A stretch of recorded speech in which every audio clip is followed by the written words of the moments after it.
fine. I think this makes up a man for a man like that and giant. Yeah. Again from a record machine to the sound all the team big rap for me to down with team, yo. I mean, we really take a jump onto his speaker. This two mountains. Sometimes it's hard, but try and you may.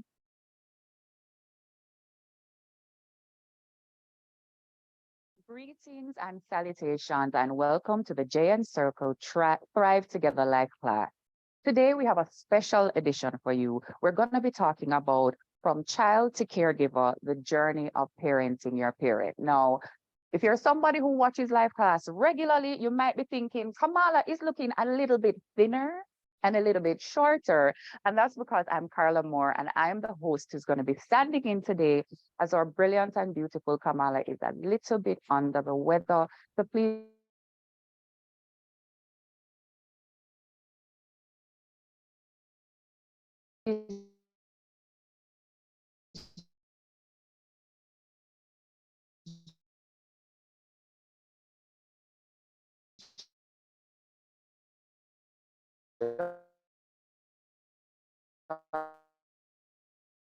me in sending some love here how you're feeling before we start our class so that when class ends we can see if we've made a difference in it. Asking my team, thank you very much. So the Thrivometer questions are on the class and we're asking you how you would describe your current mood. Are you miserable, sad, okay, happy, or ecstatic? When you think of parenting your parents, what comes to mind? Are you thinking about financial responsibilities, supporting them through tough decisions, major responsibilities for their day-to-day care, or taking charge of them because of stubbornness or poor decisions?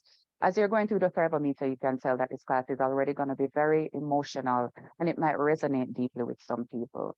Do you or have you had the experience of parenting your parents? And I love that we put the option of sort of, because I think this question is not as cut and clear as that, right? How would you describe the experience of parenting your parent?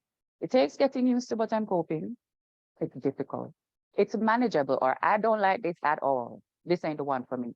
What are you expecting from this class? Tips on how to manage adult parent-child relationships, resources to cope with aging parents, support for dealing with the difficulties that come from supporting parents, and inspiration to manage all the demands of living my own life and supporting parents. So we're going to give you a little bit of time to chew on those answers so that you can answer as authentically as possible. And then I want to talk to you a little bit about the journey we're taking today. As I was saying, in Jamaica, we talk about once a man, twice a child. And it's a phrase that rolls off of our lips very easily, but it's not as simple as that. It's not as simple as that. Transitioning from being in your parents' care to moving out of your parents' care and functioning on your own. And for some people, having to go back home in the role of your parents' caregiver can be very complicated. It can be intense. It can be frightening. It can be angering sometimes. And a lot of us feel alone in that role of caregiver. So today we're here to open up some space to talk about that journey of parenting your parents, to talk about some of the joys and the difficulties, to lean into some of the conflicts and the uncomfortable spaces that, maybe we're afraid of, but Jay and Life Class, we go there. And then we're going to try to fill out your toolkit if you're somebody who's doing this work. And I am joined by a fantastic panel of guests. So I'm going to start from the person immediately to my left. I don't really know my left. I just go this side, that's it. Which is Sandra Latibeaudiere. And Sandra is the head of the social work program at the University of the West Indies. And you are also the program coordinator at Alzheimer's Jamaica. Now, this is the first time that I've heard about that organization. I didn't know, but I love it. So your organization does awareness raising, and you also work with the family themselves. So it's very on the ground. Okay, Sandra, me excited about when we're going to Me excited. Okay. And then further over on the left, we have Suewanna Wright. Suewanna, you are the founder of Transformative Solutions, which is an organization that focuses on workplace wellness. So I really want to, as the course of the conversation goes on, talk about what workplace wellness looks like, especially for people who are caregivers. And as I say, caregiver, I see that there's somebody here with us on Zoom who is wearing a fabulous caregiver shirt. And it's Jacquelyn Revere. Hey, Jacquelyn, how you doing? We're not hearing you on So far, I'm doing fantastic. Great. So you are a caregiver and an influencer, and I met you through your page, Mom of My Mom, on Instagram, and you do a lot of work around caregiver advocacy. Fabulous. I'm looking forward to having you in the conversation today. And as always, we want to big up the people who are joining us via Zoom. If you're in the chat and you're live, drop something in the chat so we can know that you're there. We want to hear from you. We want to keep this as interactive as possible. Before we get into that, do we have the outcomes of our survey meets already? We done? You ready for that? Here we go. Hey, Celia, Shadon. Okay, Claudine, how y'all doing? Okay, fabulous. So your responses to our hello from the USA and to our pre-class questions. How would you describe your current mood? 64% of the people, they're feeling okay. 17% are feeling happy. 9% are feeling miserable, 7% are feeling sad, and 3% are feeling ecstatic. For the people who are feeling good or goodish, we hope that you're feeling even better. And for those who are feeling sad, we hope we can do a little something to nice you up while you're here. When you think of parenting your parents, what comes to mind? The most popular answer, having major responsibility for their day-to-day care. Suewanna, Sandra, that makes sense, right? That's something that people really struggle with. Yes, Yeah. it does. Okay. And then supporting them through tough decisions, having major financial responsibilities, and taking charge of them because of stubbornness or poor decisions. Yes, definitely can relate to that one. Okay, can we move up to the next set of answers? Do you or have you had the experience of parenting your parents? 51% of people said sort of. 33% of people gave a clear yes. I see Jacqueline nodding like, I understand that sort of. And 3% of people said no. How would you describe the experience? 40% of people felt it was manageable. We were almost tied on takes getting used to, but I'm coping. And people who are like, it's flat out difficult. And for 7% of people said, I don't like this at all, right? What are you expecting from this class? The most popular answer is inspiration to manage all of the demands of living my own life while caring for my parents, yeah. Support for dealing with difficulties that come from being in that role, so that's 23%. And also tied with tips on how to manage adult parent-child relationships, followed by resources to cope with aging parents. Okay, thank you very much for your feedback there. And I think based on what people are looking for, we're in a good position. We're prepared to give you those resources. So let us jump right into it. And I love what I see happening in the chat. So Michelle is here. Somebody saying, I'm happy because today is Nursing Support Workers Day. And also we're in Parenting Month in November, which is why we're doing this special edition. I love when things come together.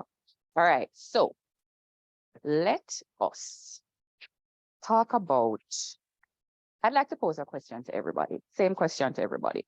And the question is this: what brings you to this conversation? Why did you decide to join us today? Sandra, I don't know why you're looking everywhere, Sandra. So this is an important topic for me, and I'm so happy I was invited to talk about this. I don't personally take care of a family member or mother or father. But this is something that I do in my personal life. I volunteer at Alzheimer's Jamaica, as you heard, and so I work with families and have the difficult conversations. So some persons are looking after their parents, and their parents are okay. But my community that I deal with, they live with dementia, and so dementia is more debilitating. And we'll talk a little bit about that later on, I think. But I want to say, why do I come to this conversation? I want to come to this conversation from the perspective of the term parenting your parent.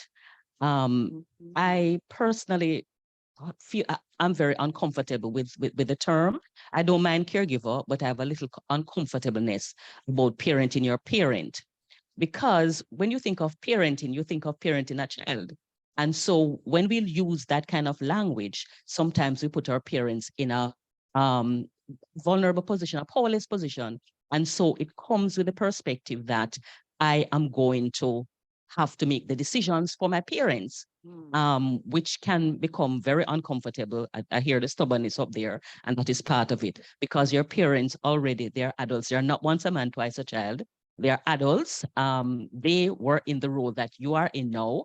And so it can be very problematic when we come from it from that perspective that we're parenting our parent. So I just want to put that out there on the table. So I'm happy that I'm here because I want us to have those kinds of conversation as well. It sounds nice, and a lot of people talk about it like that, but I want us to think about the language that we use when we talk about looking after our parents and we talk about parenting them.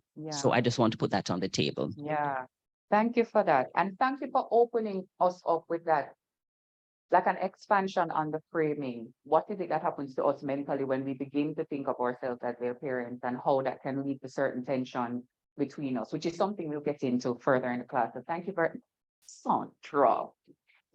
All right, thank you, Suewanna. Please tell me why you're joining us. Well, I'm happy to be a part of the conversation today.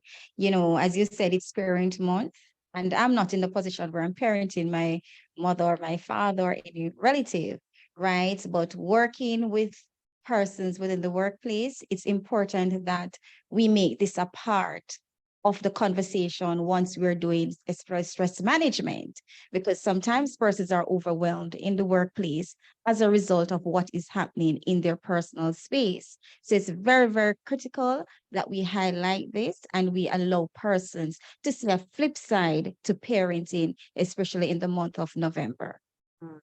Thank you very much for that. And it's true. A lot of times when we think about making space for caregivers in the workplace, we think about parents, so people with young children, and how we need to make space for them. But a significant number of people in the workplace are also caring for elderly family members, and not just parents, because sometimes if your auntie and your uncle and your older brother who is much older than you, which in the Jamaican context we know is a reality, one brother that is 25 years older than you, and it's a real thing, as the Trudy May saying, amen. Okay, thank you so much for that. And now I'd like to ask Jacquelyn. Jacquelyn, why is it that you're joining this conversation today? Yeah, so I always like to start out saying that I stutter, and so you guys will see that. Yeah. But this conversation is really important. I cared for my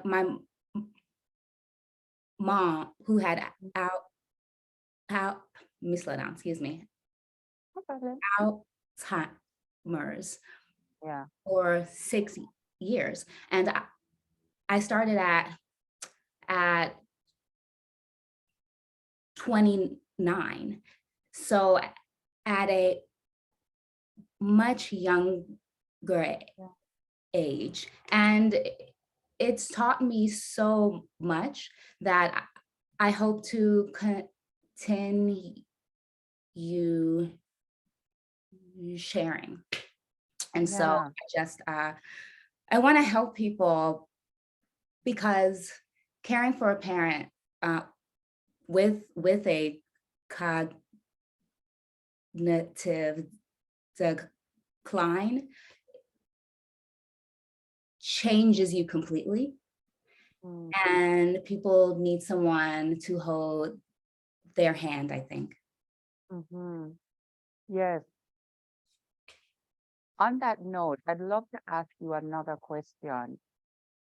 Why do you think it's important for us to have this conversation in a space like this where people can get access to it easily? Like, why do we really need to talk about it? Before taking care of my mom, I knew what the word dementia was, but I hadn't seen it. And so I walked into a space knowing nothing. That was also in a time where people just weren't having the conversations either. And so in order to prepare, we will all care for someone at some point. And so having the making this a cultural, conversation is really important. Yeah, I agree. Sandra, why do you think we're not having this conversation? Why is this not one of those things we're talking about a lot? Because just like mental health issues, people don't want to talk about it, so they hide. I'm currently doing a study on caregivers, and it's hard for me to find participants.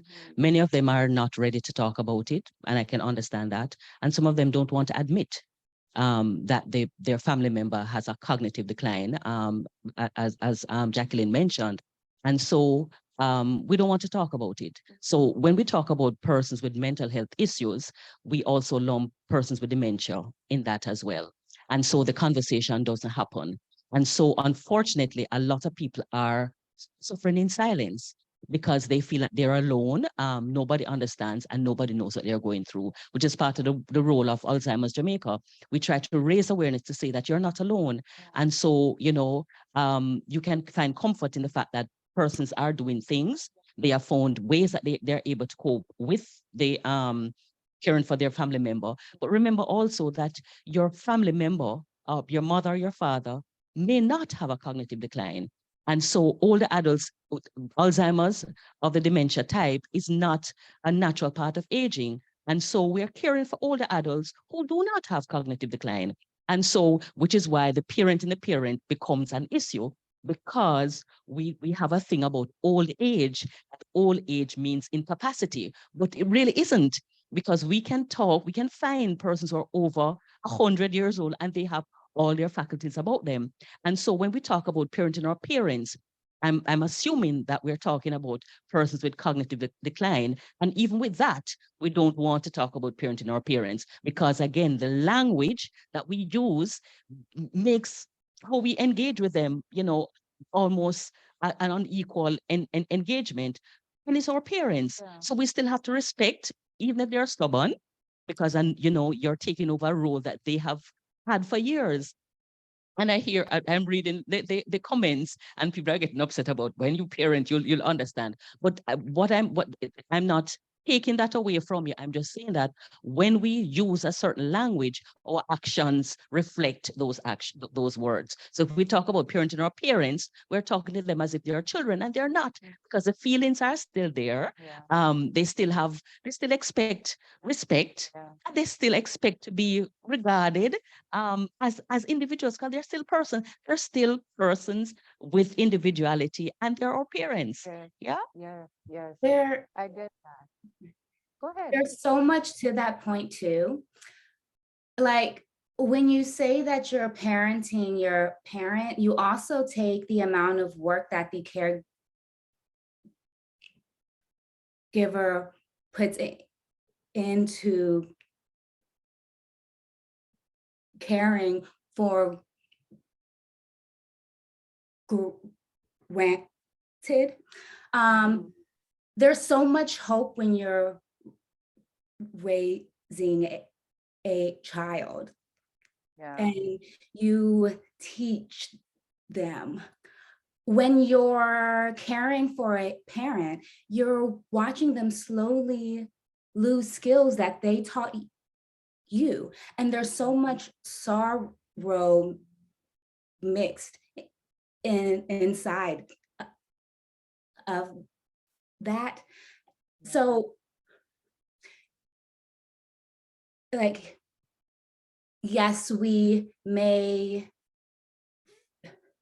feed our parents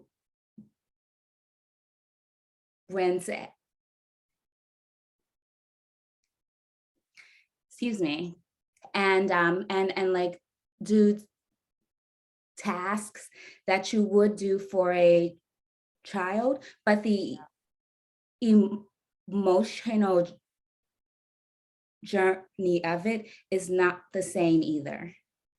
Yeah, that's true. And Jacquelyn, you spoke about that. You have a documentary that's called I Love You, Mommy. And I watched it, and yeah, it's, I'm a fan. Okay, let's just get that out there. Thank you. Now that we've established that. There's something in it that you said, you're on a journey and you know what the journey looks like because it's all downhill, right? And you're kind of very honest with yourself. And you said that you started caring for your mom at 29, which is relatively early. Can you walk us through what your caregiving journey was like?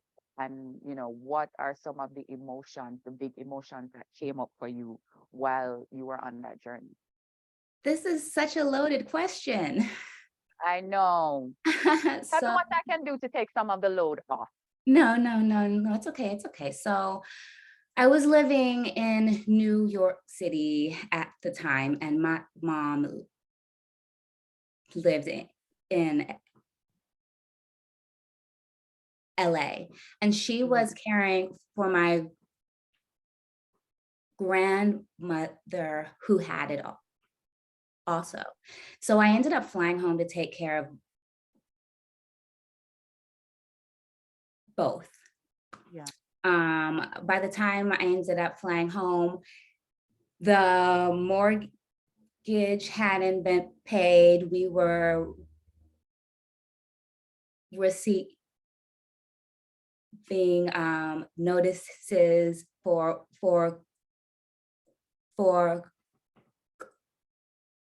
closure. And it was really hard because by the time someone noticed that my mom was sick, she was, pretty far in actually. And so I was kind of dropped into this house with two women who I love. One who had no clue who I was at all, and my mom who I couldn't really have a real conversation with. And so it was an emotional roller coaster for about a year and some change. My grandmother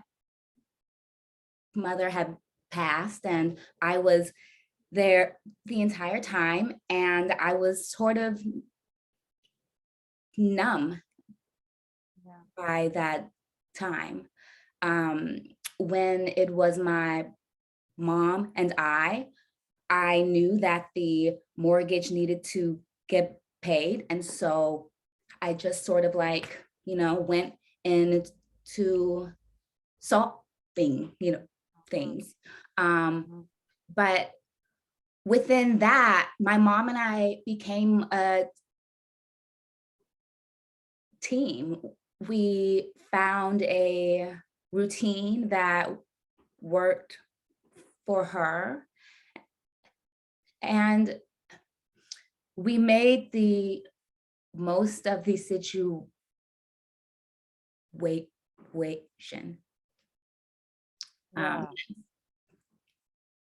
And so it was, I mean, it's up and down and up and down and down and down and down and down and then up a little bit. And then it's a roller coaster because you're walking someone to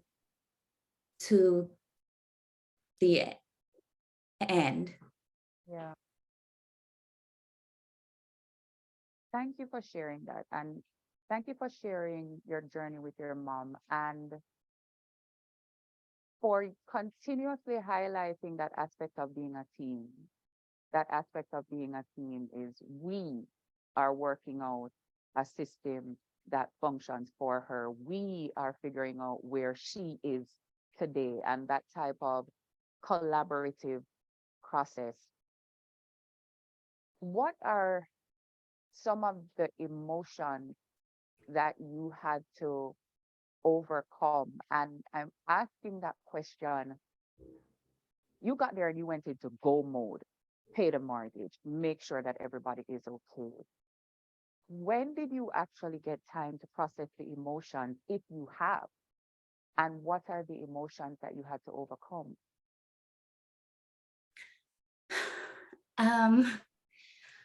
A year after my grandmother passed, I slipped into a depression that was really deep. Partly because I don't think I had time to mourn her and mourn my mom and mourn my friends from New York, my job. So much of my life I had to completely stop. Yeah. And so that all sort of came to a head. What helped me most was therapy and someone just telling me that this situation is not fair. None of this should happen. You should have support. You shouldn't have to completely refocus, but that's just where we are right now. And so I just needed someone to validate that what was going on right now was really hard and it wasn't okay. And once someone could just say that to me, that's when I could start making steps to then make it better. That validation and being seen and having somebody tell you point blank, this is hard because it's hard and Yeah. it's not okay and this shouldn't all be on you. Suewanna, one of the things that Jacquelyn said is she had to mourn her job, her friend, her life. What are some of the things that, caregivers have to deal with in the workplace? What's some of the balancing that they have to do? So as you can see, it's very sensitive. Jacquelyn would have highlighted the sensitivity of it and, loneliness. She was doing this, not knowing how to, right? So she had to do a lot of adjustment, realignment, so persons similar to Jacquelyn walking into the workplace, we see them going by day, not understanding what they're experiencing, right? You see persons snapping, you see persons not producing, right? And we take it for granted that it's because they don't want to work, right? So the sensitivity of it, we have to really zoom in, find out what's happening with this person, why the productivity is low, because it's really, really challenging. And when you don't have a support system, when you don't know how to, when you don't have the finances, the balance cannot be there. So as persons similar to Jacquelyn, just going, and just trying to figure it out, creating a support system for those persons, very critical. I love that you raised that point where you said, we'll see them going and we go, oh, they're lazy, they're not producing. Oh, they used to be so passionate about their job and all of a sudden they aren't. And if there are people in the chat who they can relate to this, you're just not showing up in the way that you used to. But I can't show up in the way that I used to because the rest of my life has changed completely. But as we said, mental health is something that we're still struggling to move deeply into that conversation. And what I have found is if I come in and I say I have a headache today, people will be supportive. Oh, you have a headache today, roughly. If I come in and I say I have a chronic illness and it's likely that I'll have a headache every day for the next 5 years, people don't know what to do with that. How much accommodation am I going to need to give you? How much support am I going to need to give you if you come in here every day with a headache? And it becomes overwhelming.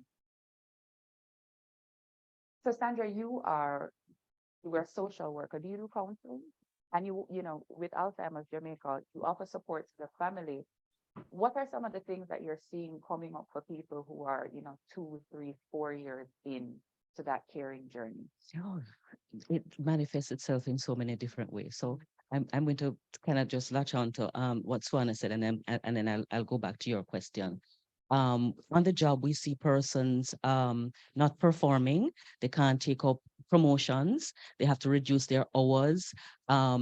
They're not performing. They get letters of reprimand because they come late. They're tired. They want to sleep on they're tired because persons living with Alzheimer's, they don't know night from day. And so if you have a family member who is living with that kind of disease, when you go home, it's another set of job that you're doing another job.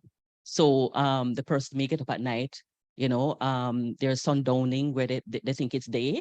They may want to wander away and so on. So when we counsel persons, part of that is it manifests itself in physiological ways. So you'll have persons will have chronic backache.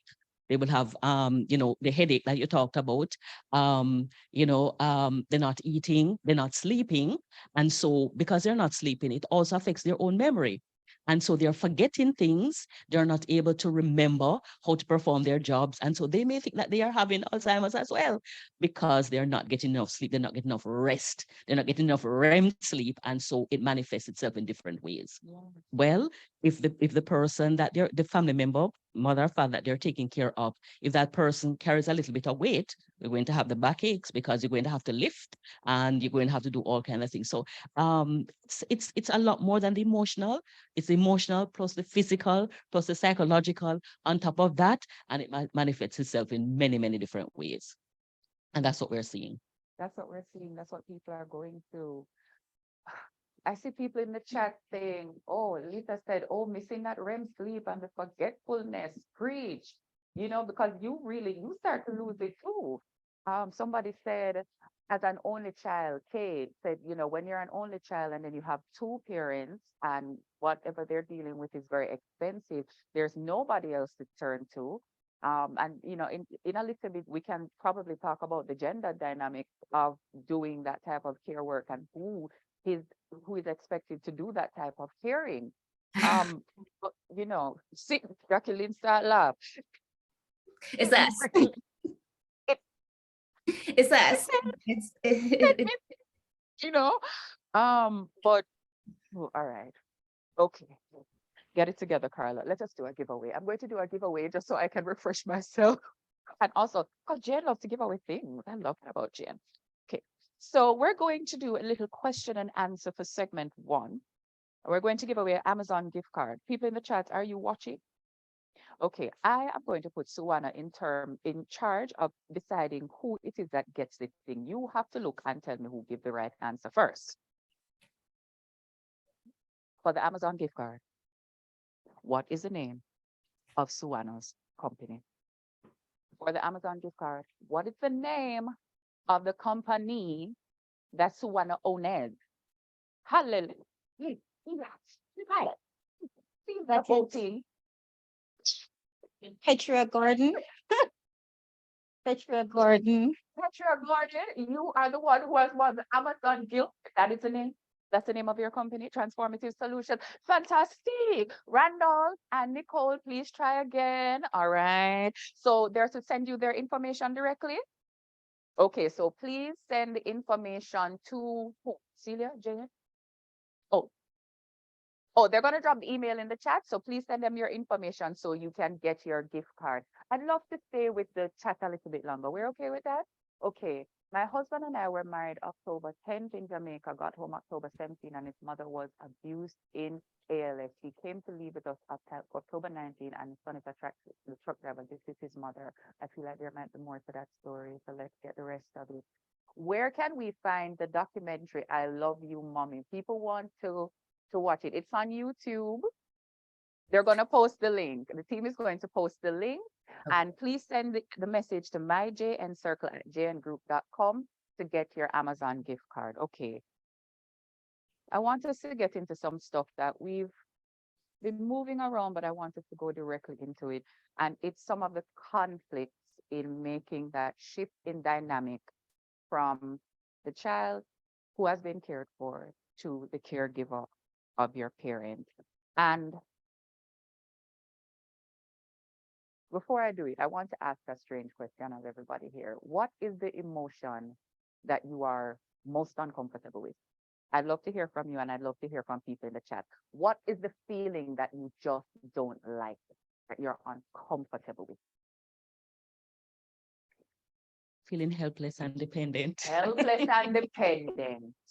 Hopeless. Hopeless.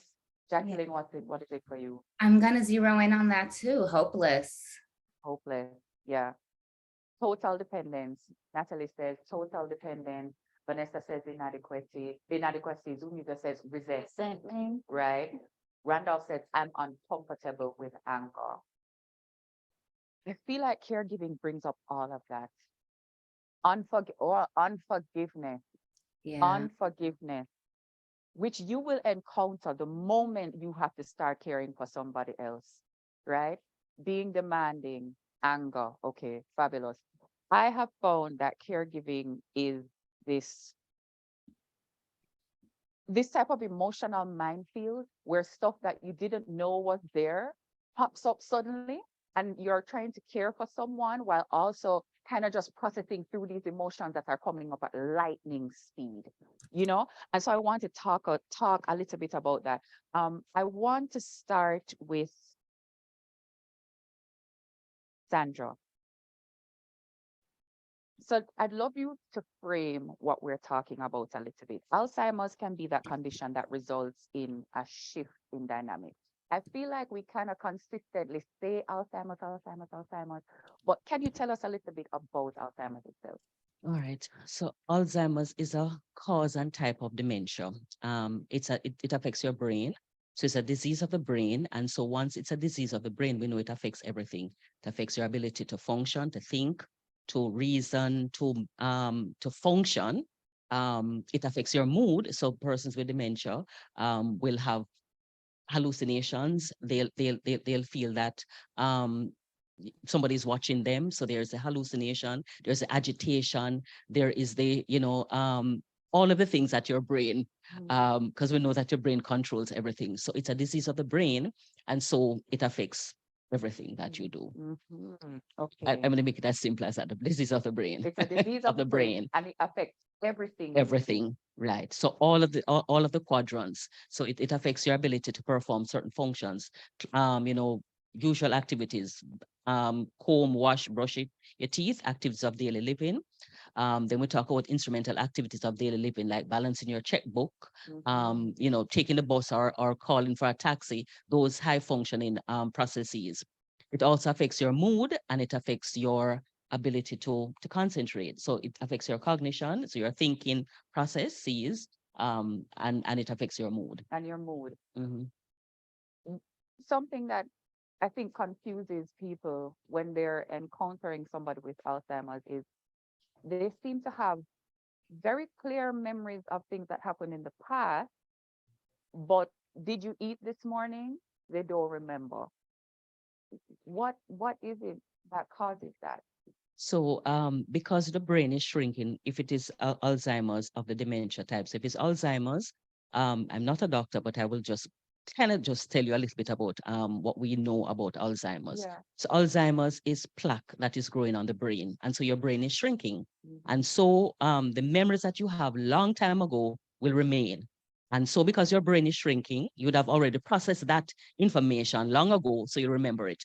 The new information that you're getting, you won't remember it because your brain is not at the size, not in the position for it to process information, for it to store it. So it is going to come in and out. Your long-term memory, you would have already processed it, used it, recalled it, and be able to use it. But with the short-term memory, you're not going to be able to process it and save it. It's not there. Okay. So I'll remember things that happened long ago, but because you said if it's the Alzheimer's dementia, the brain is shrinking, and so it can't take in anything new. Mm-hmm. Okay. So this is what we're talking about. We're talking about something that's progressive. We're talking about something that's degenerative. We're talking about something that someone cannot control. They're not choosing to do this. They're not choosing to be difficult. No, they're not. They're not. They're not. Okay. Mm-hmm. So then, Jacqueline, can you tell us what it was like for you experiencing that shift in dynamic as you know the Alzheimer's progressed and you shifted from child to caregiver and you had to take on more and more. Can you tell us what it was like for you, that part of the shift?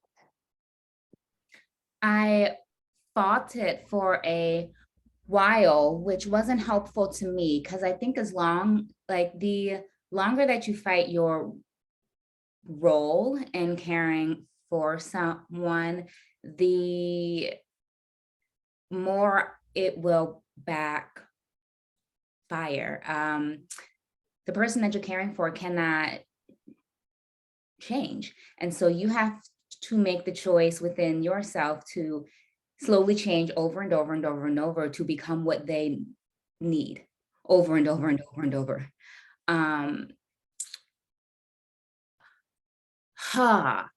Once I chose to accept that, it became fun. When new challenges came, working to solve it became like fun for me, because having started sharing on social media helped me find a community of people that got it also. So then I could start talking to other caregivers and test out what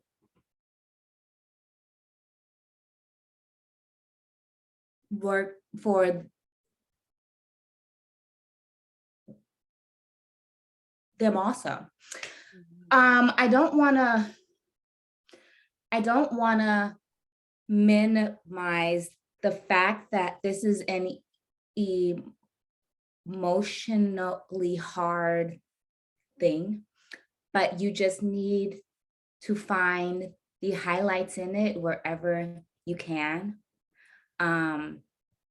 which is where I think social media side of it came. Like I knew how to make content. And so starting to share in a way that could then help other people, it gave me another reason to show up as well. So you were able to find a way that your journey could help other people. And it sounds like when you accepted it, you made a switch, like a flip in your mind. And you're like, how can I make the best of the situation that's been handed to me? How can I do the best with the situation that I have? But you fought it at first. And I think we do that. We see that something is changing. We notice that the memory is changing. We notice that we need to become the caregiver. We're probably caregiving already. Like we're probably balancing the checkbooks and we're the one paying the bills and all of that stuff, but we fight it. So, Anna, what are we fighting? Why are we fighting it? So one of the things that I want to highlight, Carla, is that acceptance and education is very critical, right? Because one of the things that we could be fighting, it's things that we would have experienced as a child, dealing with your parent now, resentment, trauma. So there could be many things that we're battling with. And as a result of that, it brings up all the different emotions. One of the things that I realized too in our culture is that we don't readily accept certain illnesses or certain changes. Getting older, we allow it to become very depressing, right? So encountering the changes, we try to run away from them. So as a result, there are always conflict, and it brings up all the negative emotions, right? And it goes both ways. For the caregiver, there can be some level of resentment. For even the parent or, the in-law, whoever you're parenting, there can be resentment on both sides because of the changes. Yeah.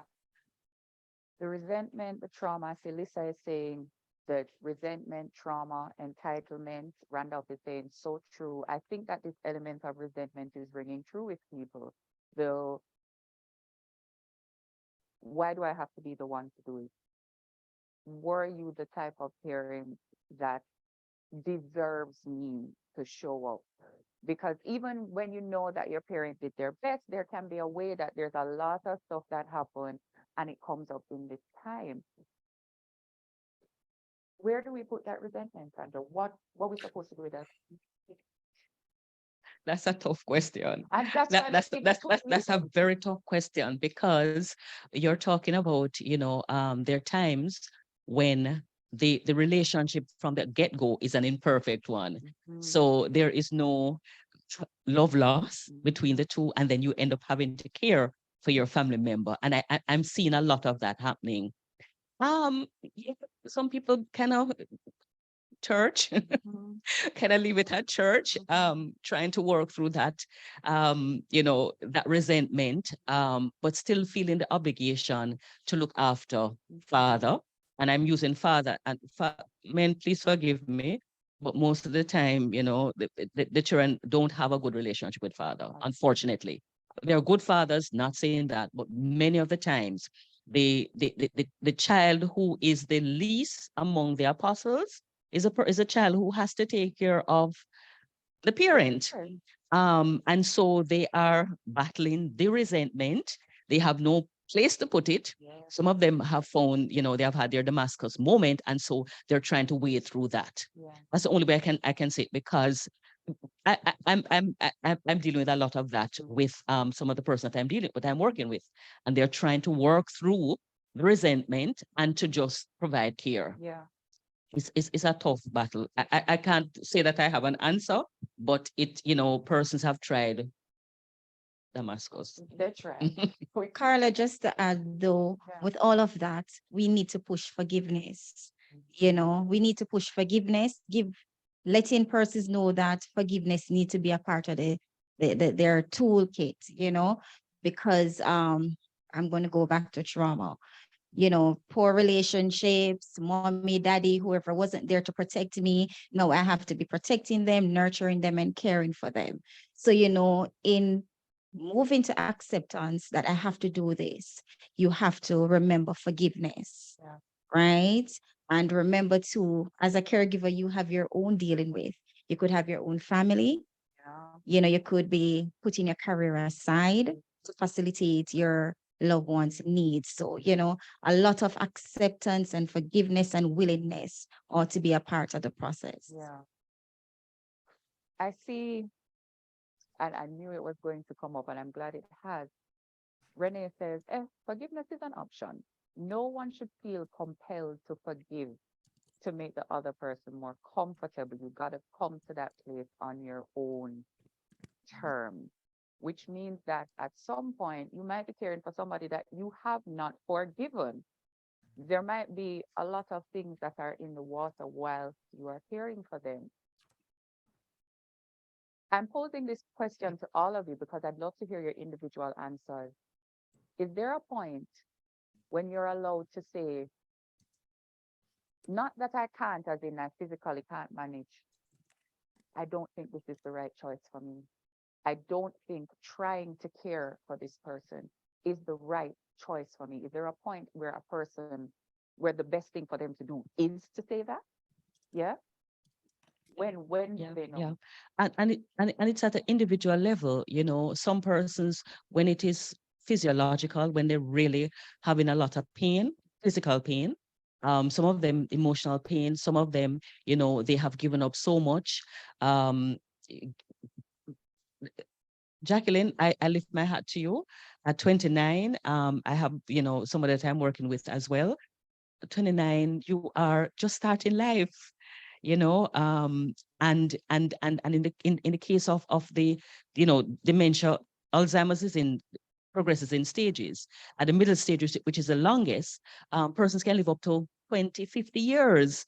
And so somebody who has started the caregiving journey at that age could look after that family member for 20 to 40, 50 years. And so, their own friends have gone ahead.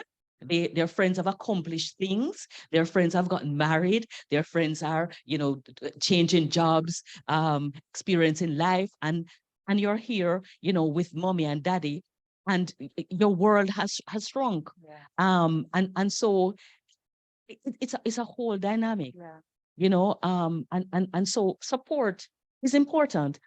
Even if it's one person that is there in your corner.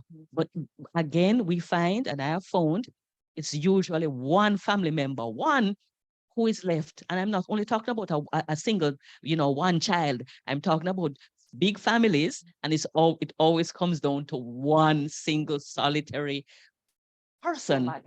Somebody. Mhm. And that person has to carry the brunt, and that person has to take the abuse from other family members. You're not doing it right, but we now take it over. But you're not doing it right, but we now come help. You're not doing it right. And so those kind of negative, Jacquelyn talked about the affirmation. She just needed one person to affirm her. And we have found that many times the family members can, spew the negativity, the things that you're not doing, but not there to understand what all that you're doing. And so it becomes a battle. Yeah. And so at some point, persons say, I really can't. And you can't pour from an empty cup. And it has to come at an individual. It is always at the individual level. And I will say to persons who decide that they may have to put their family member in a nursing home, it is okay. Don't let anybody make you feel that you have to. Only you know when your breaking point is, where your breaking point is. And if it is this, it's okay. Yeah. It's okay. Yeah. Thank you. And I just want to endorse what you said, Sandra, that, the facilities were created to provide support, right? Because the experts are there. Sometimes we don't know how to, and because we don't know how to, the person is not taken care of properly, right? And the flip side to what you said, how do you know that this is not for you? Sometimes you have to do a self-check. How would I want to be treated if I'm in that position? Because sometimes when you do a self-check, you find that, okay, I would want somebody to be empathetic, nurturing, loving, and just be there with me. So you know what?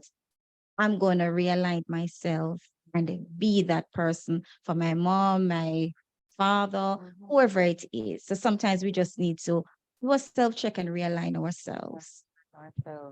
So we have to learn how to balance what we're doing with other people's opinion. We have to learn, we have to think about where we are and what it is that we can manage, and understand that realignment is a slow process. But if you commit to it, you can do it. Jacquelyn, listen, Jacquelyn, the Jamaican in me wants to turn you into Jackie. I just want to call you Jackie. I'm just being so honest with you. Like, all of us up here want to call you Jackie because you are our Jamaican cousin, and we just want you to come home now so we can give you breadfruit, right? So, I mean, it would be an honor. You guys are the only ones, though. okay, Jackie. Yeah. Hey, Jackie. Okay, so good. Yeah. People, you see that in the chat. What's up to Jackie? Okay, Jackie. So I'd love to hear from you on that. Because again, I'm a stan and I watch that documentary, and you say, oh, people tell me, oh, you're so blessed because you're caring for your mom, and you're like, yeah, maybe, yeah, okay, but I know Right. why I'm doing. I know why I'm doing it. Do you think that there's a point where the best decision for a person is to say, no, I can't be your caregiver? Oh, absolutely. And it's so interesting that you even brought that documentary up, because that was maybe like, we maybe filmed that in 2019. And I'm not sure if you know, but my mom passed in March. Yeah. Yeah. And so, Oh, sorry. thank you. I would do it over. It's crazy. I really would. Yeah. But my mom gave up her life to raise me, and she instilled everything that she had. And there was no way that I could not return that. There are people who don't have that same story. And there's no way that I can pass judgment on what they do. I know my story. And memory care centers in California are like $10,000 month. And so having the finances to even pay for one is far few. But this job isn't for everyone. And I don't think that everyone wants to even like pull as deeply within themselves as you need to. And some people just don't feel like it's worth it. And I respect all of that too. Yeah. There's a question that came up in the chat. As you mentioned, you said memory centers are like $10,000. They're expensive. Care is expensive. Can we just say that? Can we all just get on the same page with that? Care is expensive. Okay. So somebody in the chat asked, Randolph, I think, what are some of the techniques that are available to provide assistance and therapy? Like what is available? And Jackie, you can tell us about the States, you can speak locally, whatever context. What is available if you're supporting somebody who is living with Alzheimer's? Not the big pause. Not you pausing, Sandra. Pause like that. It is there, but it is very expensive. Okay. So let me start from there. So it's very expensive. There are, individuals who provide service. You have your psychiatrist, who you can go to. Again, the cost is prohibitive for many persons. The ministry, through the National Council for Senior Citizens, they provide some kind of support, and they do older adults and persons with dementia as well. Especially the branch in Kingston, they have a care center, so persons can drop off their family members for the day. The other offices not up to scratch, but the one on West King's House, that one provides support services. They also do outreach. So if you, once you're 60 and over, they provide meals sometimes for persons at home. And so for the caregivers who may not be able to afford it, the council can help with providing packages or a hot meal to persons over 60. And there are in every parish, there is a center. Okay. Well, the council has a office in every parish. So the council has that. And then there are the individual private people that I will share with you afterwards. I made my notes so I can tell you about some of the support services. And those are individual persons who are providing different kinds of service. Because for the care, you may want somebody who helps to clean, clean the house, wash, cook, and so on. You may need a helper for that. But in terms of the care part of it, the medical, making sure that you may need a practical nurse or a nurse, especially to help with the care for your family member with the disease. So there is support that's available. Some of it is expensive, but there might be some Might things be that some, you can get, yes, yeah, for a fair cost. for a fair Okay, cost, thank you yes. so much. Mhm. Suewanna, you want to go or you want me to go jump to Jacquelyn and come back to you? Come see you. Have you thinking this, Suewanna? I saw it. Okay, Jacquelyn, what's available? Tell us what's available. Yeah, so the things available here, if you qualify, which means you're low income, like low income, and most people don't qualify for that, which also means you have to spend your assets in order to then qualify. There are some who can have a family member get paid to then care for the person needing it. Medicare does not cover memory care, but it does cover assisted living. So if you have cognitive decline, that doesn't help. People that need memory care. And on top of that, there are very few like state funded resources for people with dementia. we're just kind of getting to a place where the conversation is opening up more, because there are more people who have now started caring for a parent since COVID. And I'm hoping that, you know, social media people like me and you, we can help make sure that these conversations are being had, so that we can talk to our politicians,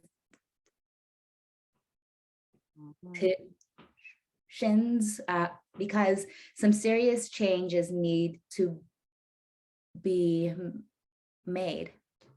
Yeah, absolutely. I don't think overall we provide well for our elders at any state that they are. I don't know if we do the best job of caring for people once they're beyond the age where they work. You know, what do you think, Suewanna? Do you think?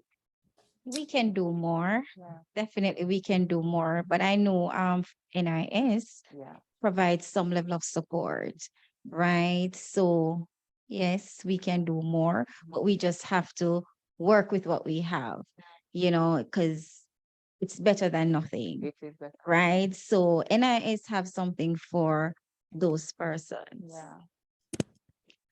We don't care for older adults. My colleague and I wrote this article in the Sunday in the Gleaner, Jamaica not a place for older people. Because unfortunately, once you get old, you know, you're kind of put out the pasture. My students tell me, you know, why is an old person in the job? They should come out and so a young person can get the work. And so that is the how we look at our older adults. We don't look at them in terms of the history, the wisdom that they come with. We just want them gone. And so my colleague and I, Dr. Peter and Baker and I wrote this article for the Gleaner, and we talked about Jamaica not a place for older adults, because we just don't, you know, we don't. We don't have to think. We just put them out to pasture as soon as they reach a certain age. And there's a mindset shift that we have to make to understand that a person isn't only useful and important as long as they can work and earn and contribute in that way. There's still fullness that they can bring to your life. And there's life in them even beyond that point. And I think that's what Jacquelyn was talking about when she said, I learned to have fun with my mom. I became a team with my mom because I met her where she was. This is where she is. Okay, we're going to have fun with this today. And every day we're going to figure out a way to build on the bond between us, because there's still a bond between you two there, but you can't reach for what was there in the beginning because it's not there anymore. You know, this is a different person now. Jackie? I'm so happy that you made that point. I love that point. We're so entrenched in a capitalistic society that we tend to only see value in people who can make money. And, you know, so much of the experience of caring for my mom changed me, because I was the exact same. I was like, I'm supposed to be in New York City, like working, setting up stuff, you know, blah, blah, blah. But I wasn't taking into consideration how much this experience fed my soul also. And, you know, that's a cultural way that we view people, because that's what we've been taught, you know, money is power. And so on. And there's just so much that needs to change. Agreed. And the people are agreeing in the chat. Michelle said powerful. Florence said in most cases when they stop working, it's the time they become dysfunctional. And so you know, you're doing this work around the workplace and they feel worthless. Working is good for them. Working is something that's good for some people. Do you find that when people, I've heard it said, and I don't know if it's actually true, that some people, when they stop working is when the dementia sets in. So that shift, that chain from that routine of working can be something that's a trigger. Is there any truth to that? Because I've heard it said so often. is there any, I'm not quite sure that there's a literature really about that. Yeah. There are many other things that can, not really. Yeah. Again, it also depends on, all right, let me backpedal and then I think I'll talk Mhm. about your thing. So when we talk about dementia, which is a syndrome, the Alzheimer's, vascular dementia, which is caused by stroke, Lewy body and frontotemporal, we talk about them being developed because of certain lifestyle diseases that we may have. So we talk about, the literature and studies have shown that diabetes is type 2 diabetes is called Alzheimer's because of the, it can lead to dementia. Yes, man, it can lead to dementia. So we talk about high cholesterol, we talk about high blood pressure, we talk about midlife obesity and midlife high cholesterol and so on. And so many of the causes of dementia, of the Alzheimer's and the vascular type, are lifestyle diseases. It also is affected persons who have low educational level. So persons with low educational levels who don't expand. So you may want to learn a new language. You may want to learn something new. Just like how you exercise your body, you exercise your brain. They're also linked with, women who have had hysterectomy, that there are some links. So many, many causes. So your man may, but I have not seen anything quite yet. But when when you're not using your brain, it can atrophy just like your body will atrophy, and so that can step in.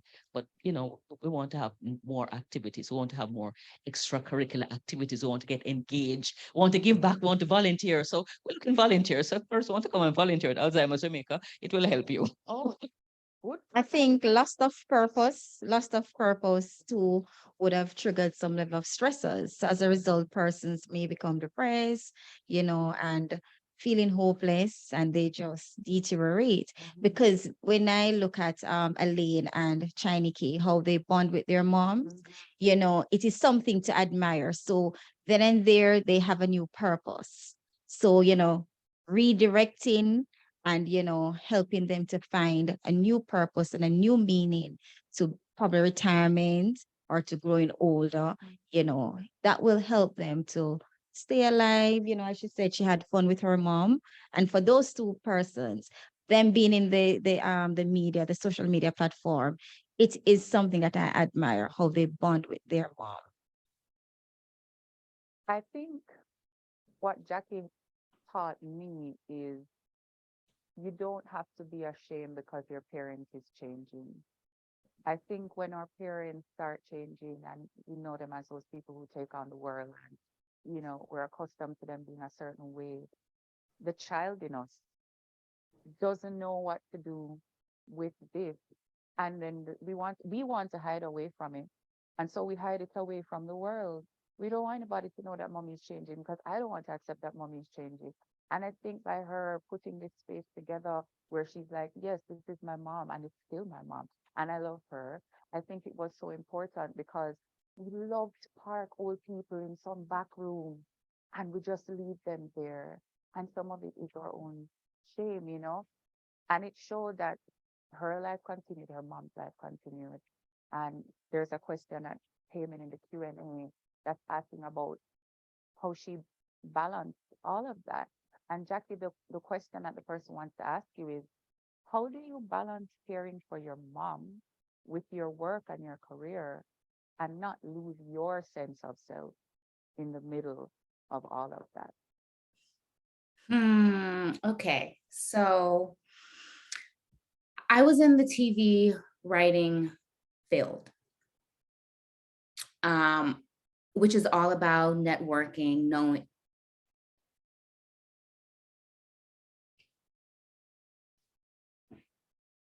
people. I wasn't able to network, but I continued working on story. I took courses at night. I would, attend talks. I would volunteer on sets when I had time to. Something that I have not shared yet was I had started renting rooms out in my mom's home to friends at a discounted rate. And like they actually sort of started to help me. And so I could work sometimes knowing that there were people at the house that my mom knew and cared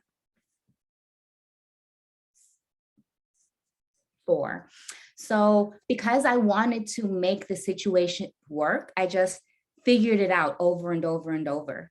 And it evolved, but I don't know if there's a way to not completely lose your sense of self.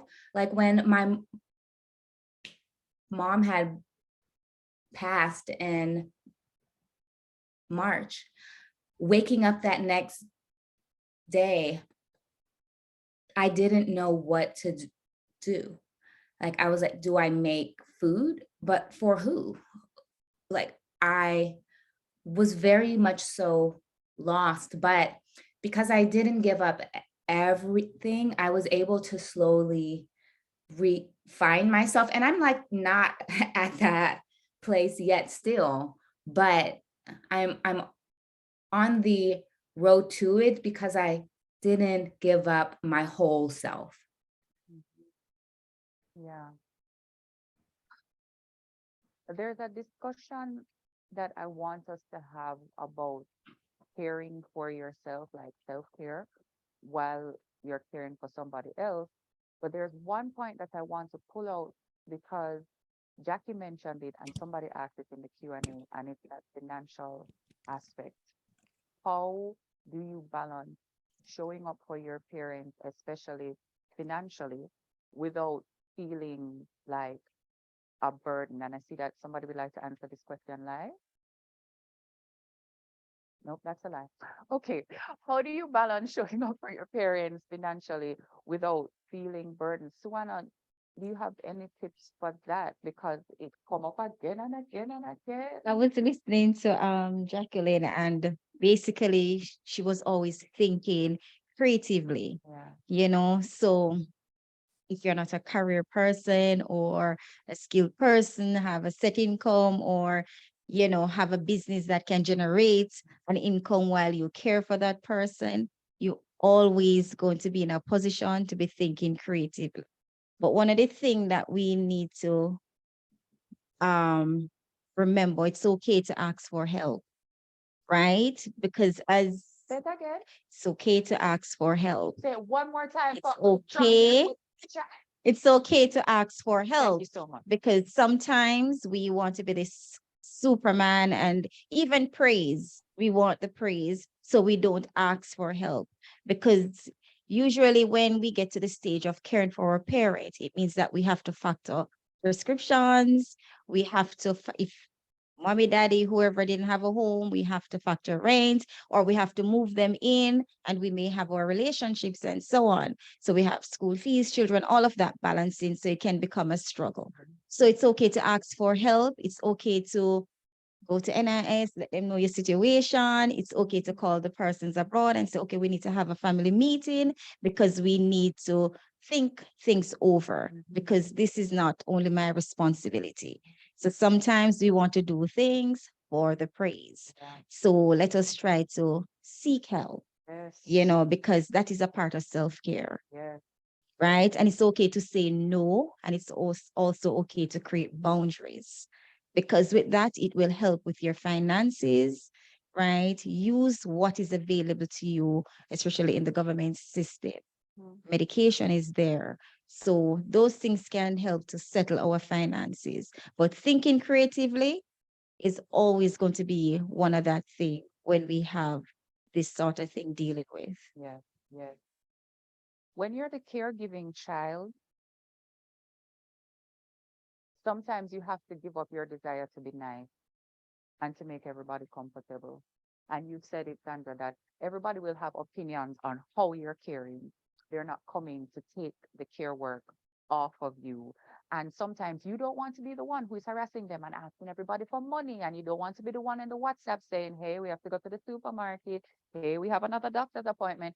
We have an MRI. That's nearly $100,000. We got to do it, especially if that parent doesn't have insurance. And for everybody here, if you're touching 70 and you don't have the health insurance, baby, please get it because you're about to age out of being eligible for it. And that is very significant. And you want to be, the good sister, you want to be the good brother and be like, hey, everyone. But sometimes you just have to be like, hey, Western Union, no. And it's that plain and it's that hard and it's that simple because does my parent have the care they need or do they not have the care that they need? And it can shift your family dynamic when you have to become that caregiving child and then you become the bully, the family bully that's harassing everybody for the money. But, you just have to do it. And there's so many people in the chat who are at this moment caring for people. I saw Donna say, I can't even focus on this conversation because I'm caring for my mother right now. People are saying, and this is a very sad reality, they're not going to send any money. They're going to come when it's the funeral. They're not going to send any money. They're going to come when it's the funeral. They're going to show up in death. That's the time that they're going to show up, And it's hard decision. It's hard and very difficult conversation that we need to have. And one of the things that we're very committed to doing here in this class is providing people with the tools. Because we all need support, right? So, Suewanna, I want to ask you this one about the difficult conversation. What are some of the difficult conversations that we need to have with other family members? And what are some of the tools that we need for ourselves when we're going out there to talk to them? Well, as mentioned earlier, financial situations, right? And how are we going to do this? When are you going to give me a break so I can do my self-care, right? So it's basically going back to what I said earlier. And usually the finances is the big thing, wanting to go out, wanting to do something for yourself. When are you going to come and visit so I can go? When are you going to take mommy, daddy, whoever it is, where you are so we can have a balance, right? Even persons will say, okay, it's usually the females who should care for mommy and daddy.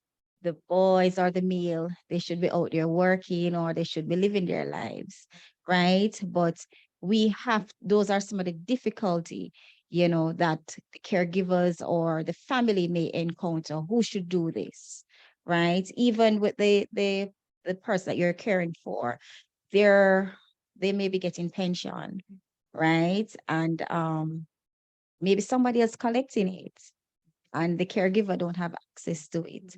Maybe there's a home being rented, maybe there are business generating income. So those things sometimes pose some challenges. And those conversations are usually very complicated. So we try to avoid them. We do. I just want to add, even before that, there are some conversations that we need to have. Parents know who the child is that is going to take care of them. So we need to have those conversations. You need to put in place who is going to take care of what. What are my wishes and what, and I know that Jamaica, we don't recognize living wills, but we know our children and we know who will do what. Who do we need to put on our bank account from now? Because we know that they'll take care of us.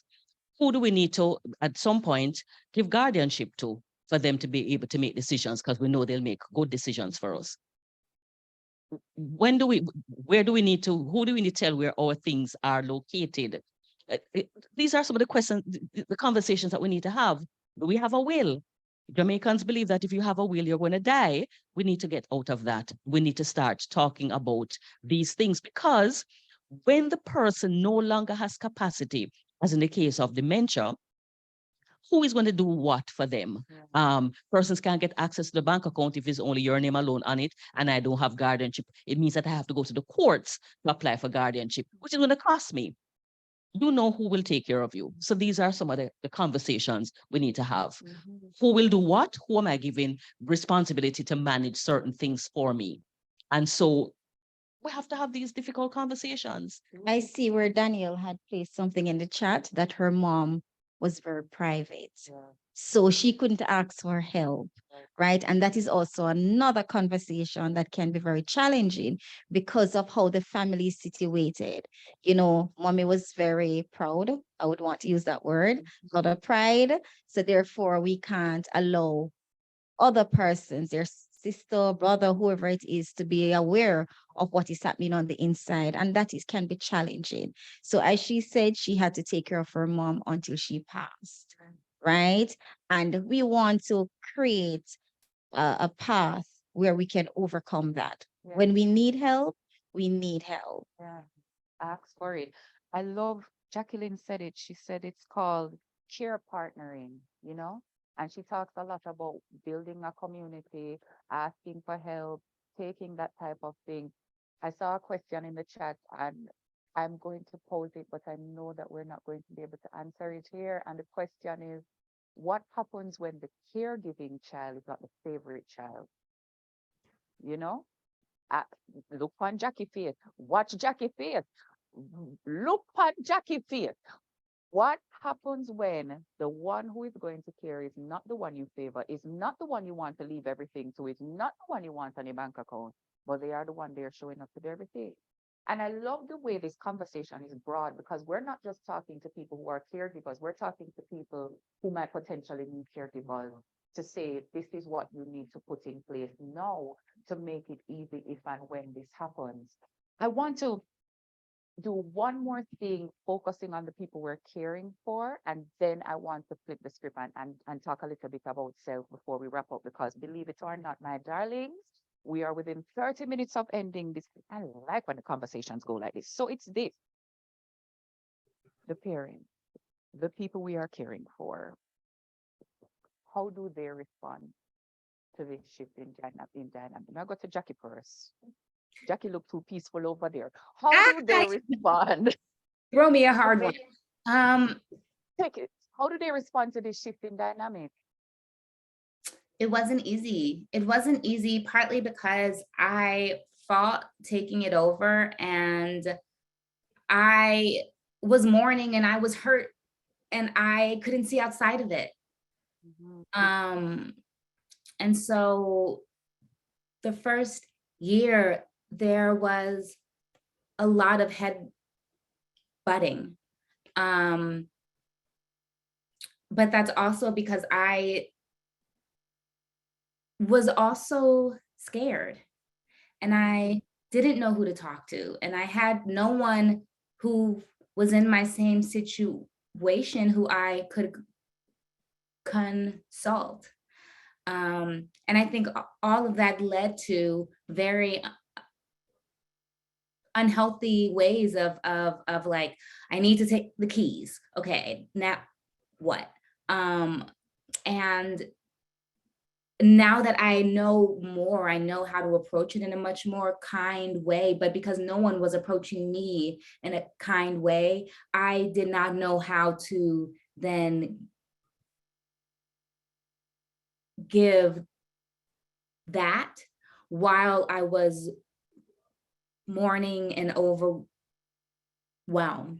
And so that's also why, like, having these conversations is important, so that people know that there are resources out there.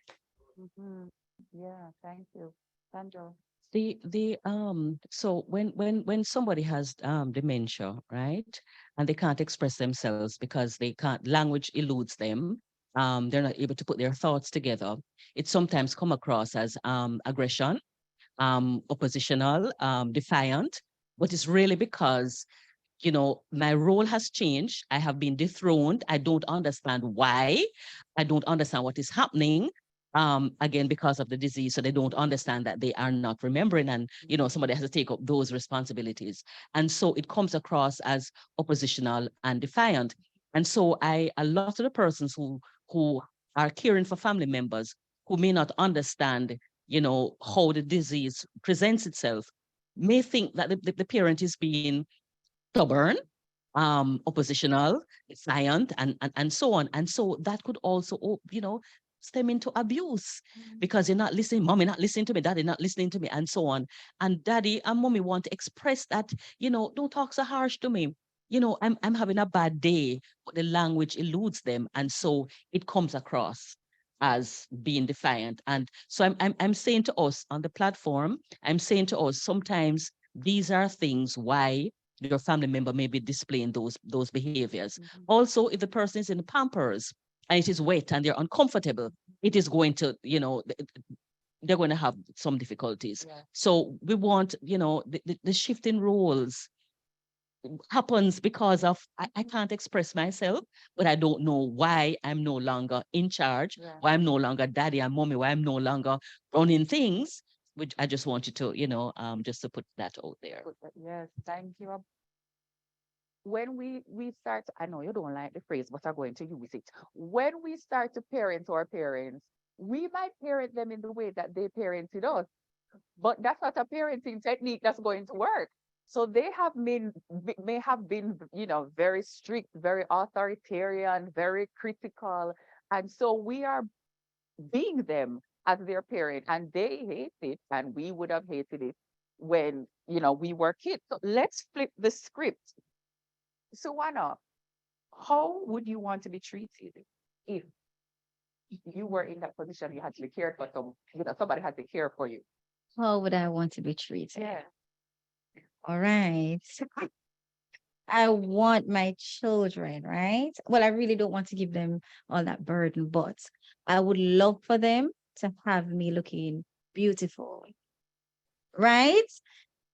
A lot of mindfulness in dealing with me, nurturing, take me to the salon, let me get my massage and stuff like that. That's how I want to be treated. So one of the things is that preparation is very critical, because we don't want to give our children or even their wives or so too much burden. So preparation is very critical. So I want to push preparation for that sort of lifestyle, right? Because I want to be cared for. I want to be nurtured.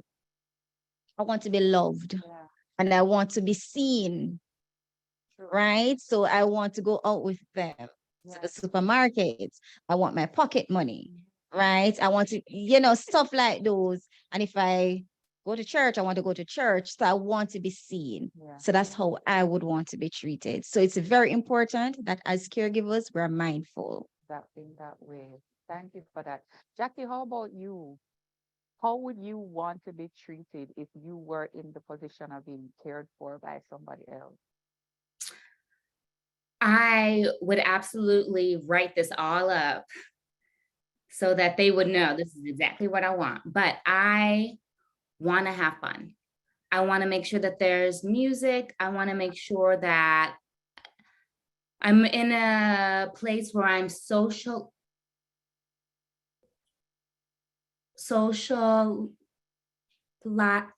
I want to be able to talk to other people. I don't want to hide away. I want to maintain as much autonomy for as long as I can. And I want someone who loves me to make whatever decisions we had agreed on. I want to have as much say as I can. And I just want to make sure that I'm waking up smiling every day. Yeah. I want to have as much say as I can. I want to make sure I'm waking up smiling, and I want to make sure I look good. I think sometimes we forget that stuff, right? People want their hair to look good. They want to go to the supermarket. They want to be as included as possible in the decisions that are happening. How do So that inclusion, how do we navigate some of those conversations? Because let me tell you, my mother is very happy to tell me that she brought me here and she will take me out. And she's very happy to tell me what she went through to bring me here and all of those things. So for me to think about saying to my mother, you're not managing your finances well, that makes me very uncomfortable. But that might be something that I would need to say to her. Sandra, how do we position ourselves in these conversations when we have to guide? Is the word guide? I don't want to use instruct because that sounds too teachery, but Yeah, guide yeah, or yeah. parent. Well, parents like to be in charge. So you have to find a way to let them feel like they're in charge. So, mom, dad, how can I help? I need a favor from you. I need your help. Mhm, What is that help? Because they like to solve problem. mhm, Tell me how I can help you. How can I be of help to you? What do you need me to do for you? And I give them some things that I think that they can accomplish for me. mhm, Give them little chores to do, and then so it's a give and take. So mhm. I'm not taking away their autonomy. Right. I'm not taking away their independence. So it's like a give and take. Mhm. I can do this, mommy. And can you do this for me? Something that we know that they can accomplish. And they'll still be safe. And that is how I would do it, Yeah. because you're always thinking about coming from a strengths perspective, because they still have capacity, they're still able to do certain things, and so you want to ensure that they know that they can still do things and they feel accomplished. Yeah. Yeah. So you play to their strengths. You focus Oh, on what it is definitely. that they can Definitely. do and not so much on what they can't do. Because I see somebody, Lisa in the chat say, don't tell me I'm not remembering. Right. And I know that I definitely heard that with my grandmother. They said, Mom, you're forgetting. I am not forgetting anything. I am not. Okay. And I think when we focus on what's going wrong, and it happens to us because you get frustrated, but they get frustrated about hearing what they're doing wrong all the time. So asking them to be a part of the problem solving, giving them Maybe things that that they can can do. do, playing to their strengths is a way to make them feel more empowered in the situation. And sometimes mentally it helps us as well because we're not just so focused on what they can't do, right? So, wait, somebody in the chat says, Chase says, my mother does not respond to problem solving and then complains afterwards. Too much frustration, right? Um, so we do understand that that's hard, and we're gonna talk a little bit before we end about the caregiving. Here's another great question that's coming in from the Q&A. What tips do you have for caregivers who are responsible for their aging and ill parents and for their own children? How can they manage these demanding responsibilities and take care of themselves? Jackie, I see you nodding, so I am coming straight over to you.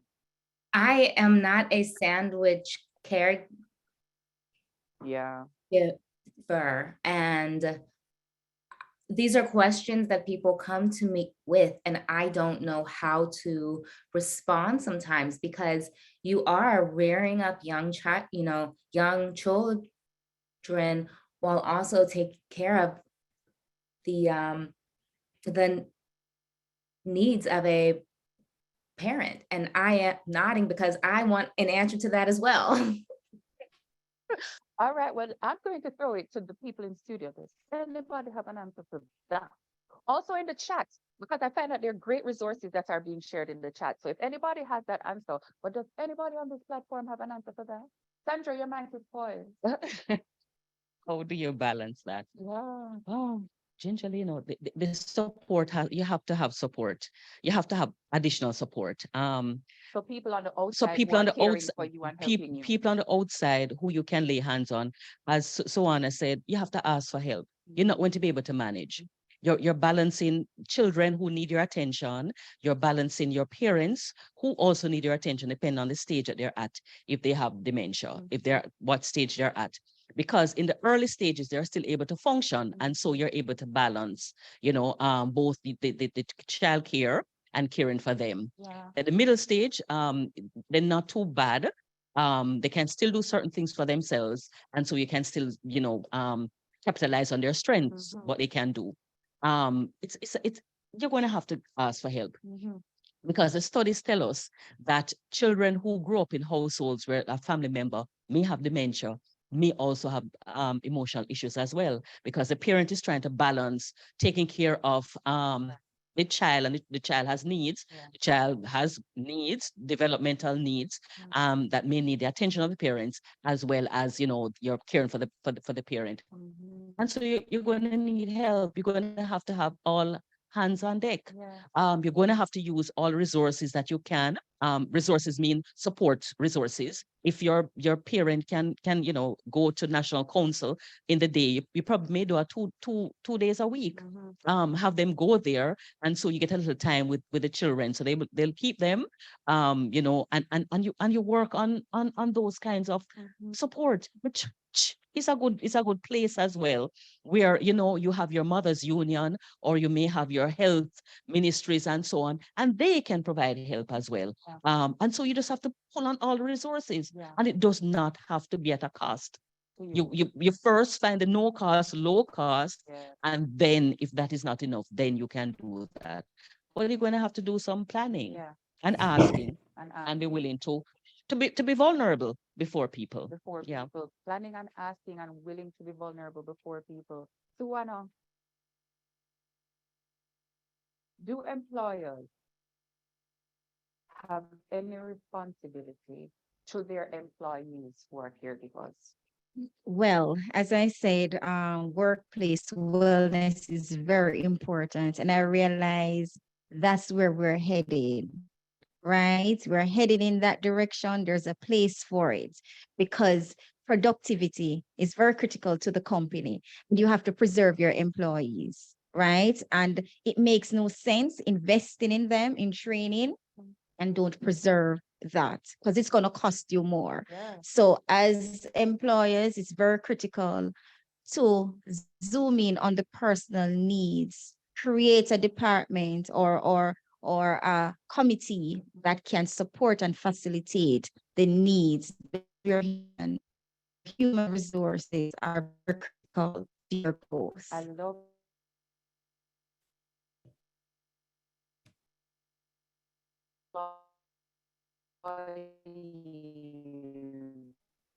you have to meet them and Pushing for that because their families are being supported. So we have to invest in our employees. thank you for that point. I see some people sharing some really practical tips for, you know, maintaining that stimulation and that inclusion. Was it Millicent that said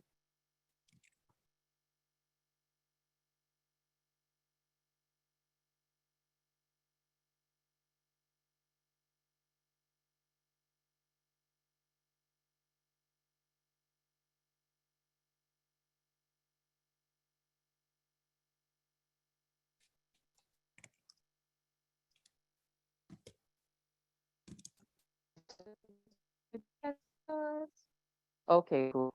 Had a conversation with a friend who takes time off. Yes, Zoom bounce out our hosts. Oh no, they're not hearing us.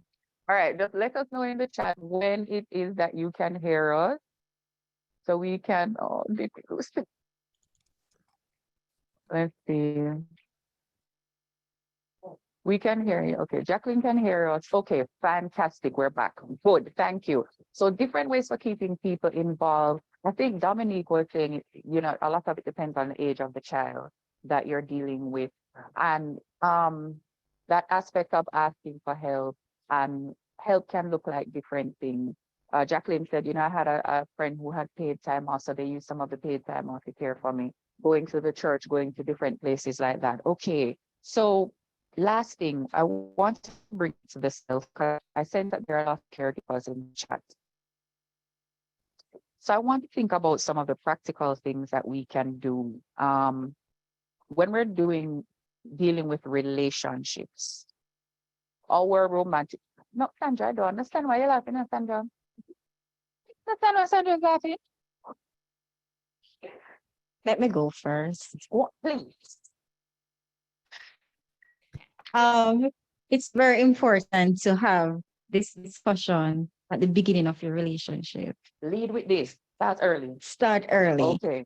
Your mom, is it a possibility that your mom is going to come to live with us? Is it a possibility that your mom is going to come to live with us, or your dad or your aunt, whoever probably grew you, or whoever you're responsible for?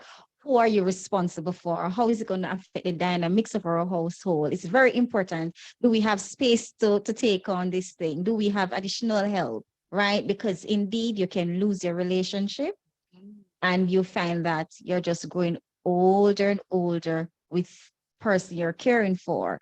So you would have lost everything. So that's where now no self-care is being put into play, right? So it's very important that we have this discussion at the beginning because it's a reality, right? I'm an only child, right? And I know that that discussion is very important for me in a relationship because who else is there to care for her?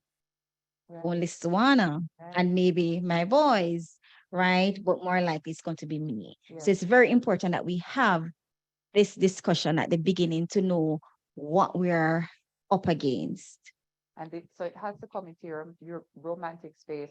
Somebody had said in the chat that, when a man meets a woman and she's caring for her mother, he's like, well, I don't want to take up this lady because there's so many people that are coming into this relationship and it can pose a challenge, at the beginning. But it's something that we have to. Is it fair of us to prioritize our romantic relationships when we are caregivers? I see Jackie. Come, Jackie. Jackie's like, they don't know. Who is there to care for that person? And what sort of relationship you had with that person?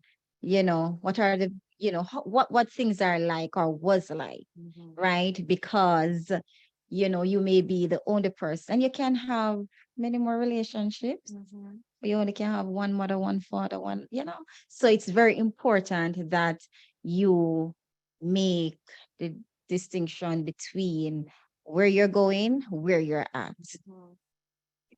He says most time there is no time or space in your heart to have relationships. Sandra, that's It's a difficult situation. I've had a couple cases where the person heard that the parent had dementia and decided that me can't take you on, and the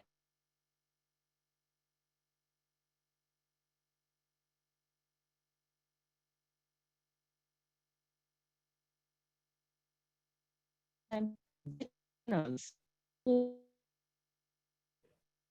there are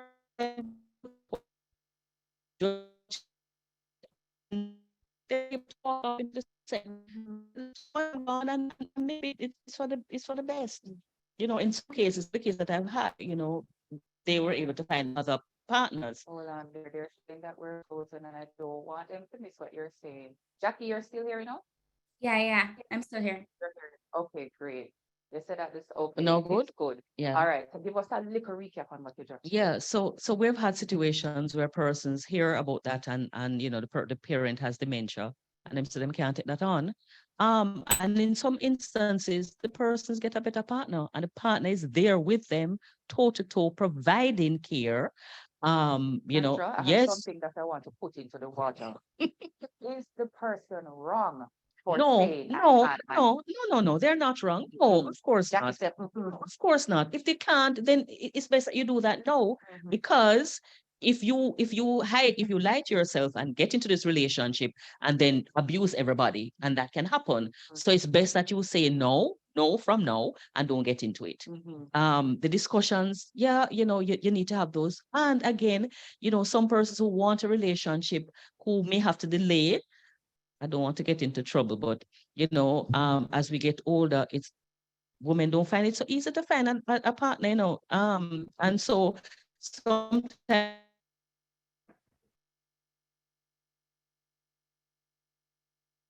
relate to especially persons want to have a relationship, and the noise that is coming from other persons that prioritize your parent over your relationship or over you, and so it's a little struggle there. yeah. And I can't tell you which one is better, because some people go to the other extreme and say, I'm going to look after a parent to the exclusion of, but I want a relationship as well. And so you have those whole heap of dynamics going on there, So even though since have a choice, the also be an indication of the qualities that that person's coming into relationship with, because we have to be understanding, and we have to be on physical and so on. It could be an indication that this is not the person for you. Could be. The time is wrong. I don't know if I can hear you.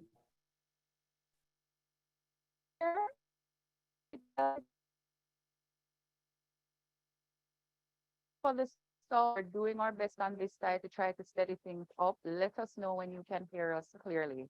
Jackie, just give me a little thumbs up when you can hear me clearly. All right. hear you. They're saying we're frozen. You know what I love about our audience is that even when we go through this, they stick with us. I love it. I really appreciate it. Okay, fabulous. Jackie, what I want to ask from you, what did you personally find helpful and not helpful on your journey? I found people coming to me asking me what I needed helpful, but I also found me knowing what I needed help with so that I could tell them helpful too. Yeah.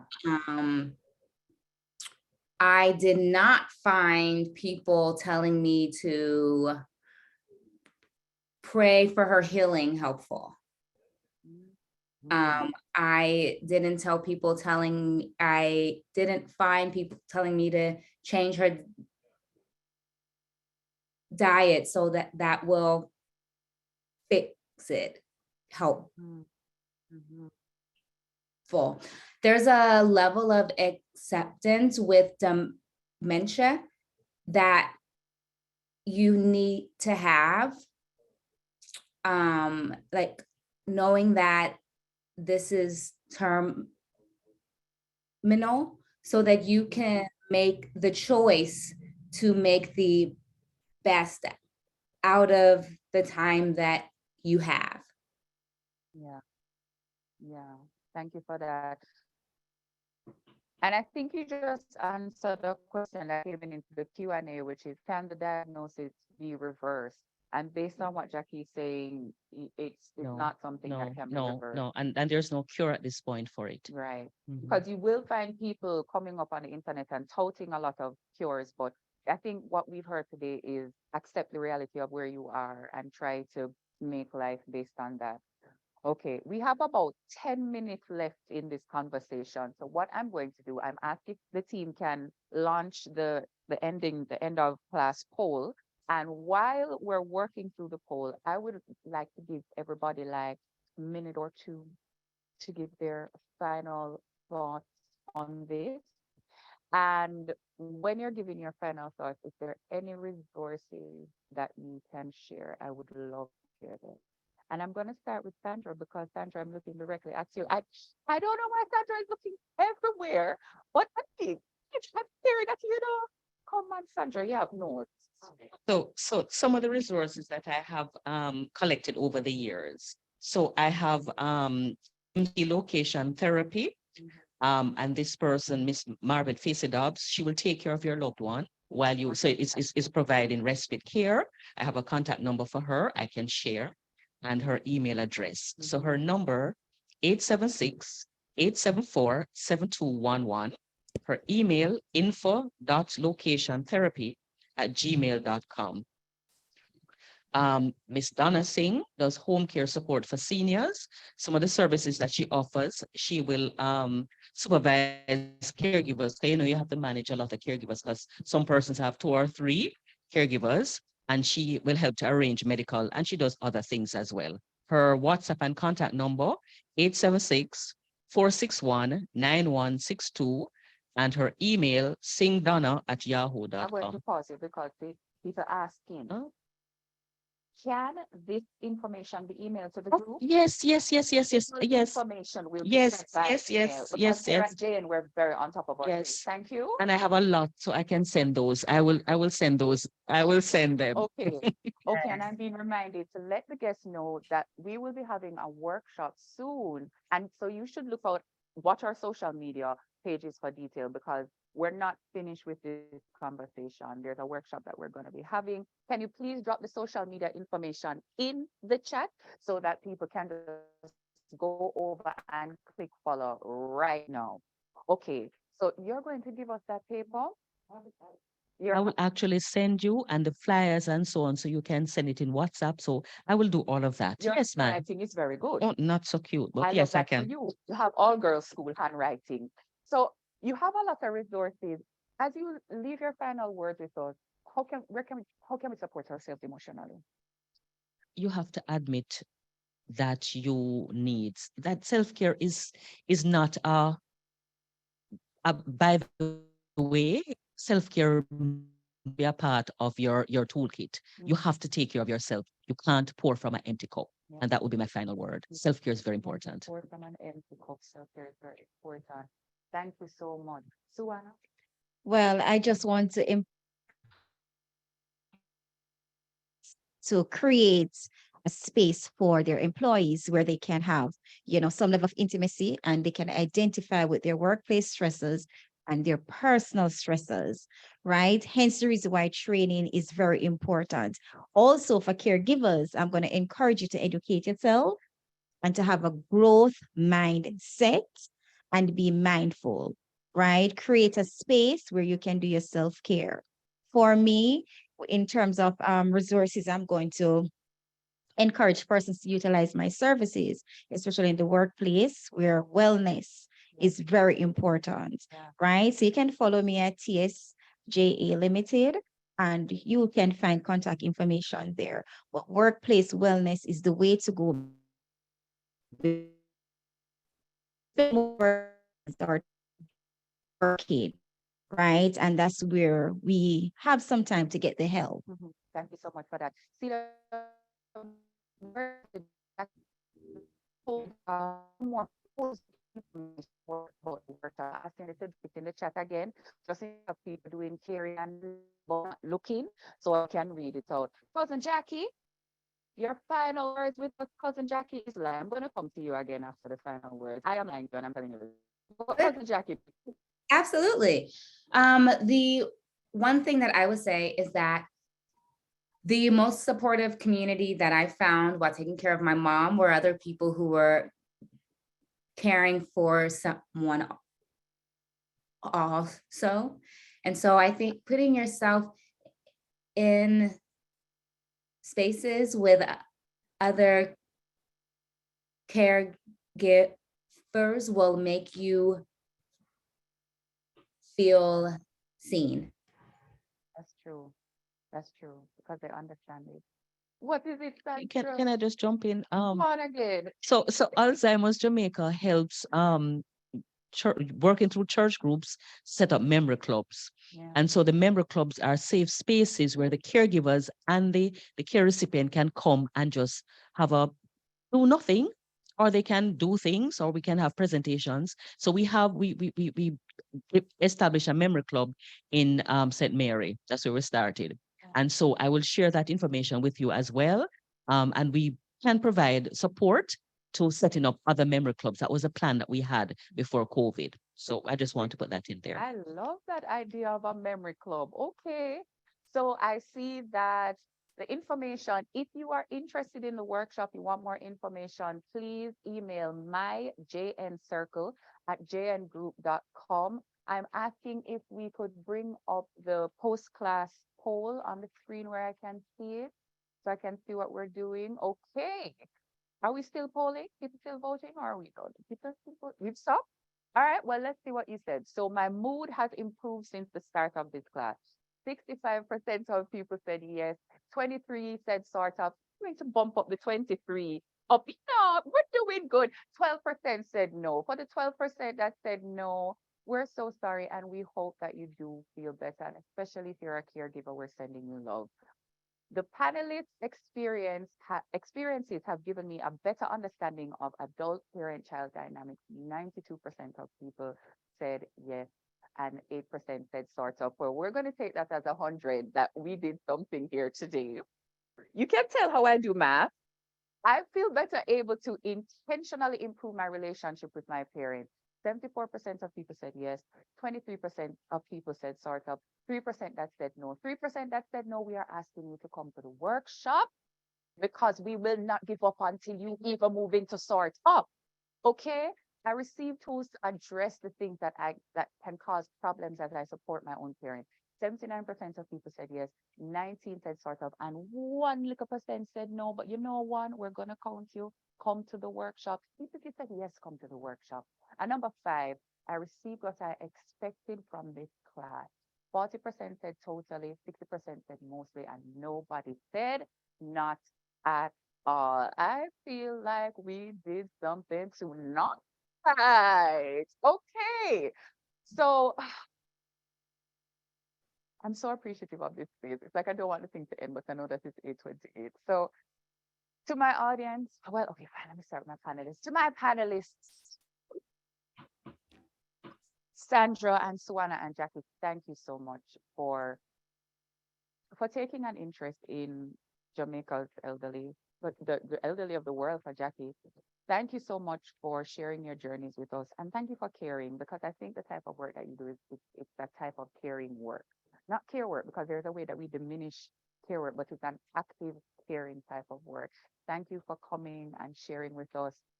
Yeah, it was such a great It was conversation. a pleasure being here again. Yes, it was. It was. Thank you. Thank you for inviting me. Yeah. Thank you.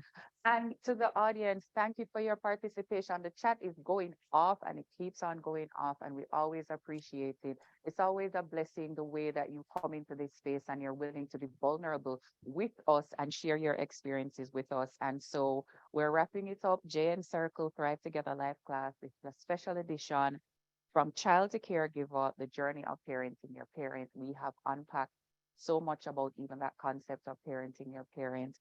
And the things that I'm taking away tonight are put things in place now, because you might become the person that somebody has to care for. Have the difficult conversations, even if people don't like you a little bit, do that. Be mindful of your lifestyle, because things like diabetes and cholesterol and hypertension could lead you towards Alzheimer's. So I'm definitely going to my father and asking him about those Danishes as soon as I get home, right? And try to understand the disease. And remember, this is a journey. We know what the end of the journey looks like. Try to enjoy whatever part of it you're at. Your parent is still your parents, and there's still space for you to love them, bond them, and have experiences with them right up until the end. So make the most of the time that you have left. My name is Carla Moore. It's been my pleasure being your host today. Walk good, and I'm not going to tell you, make a good dopey walk with you. May love and light follow you. Have a great evening.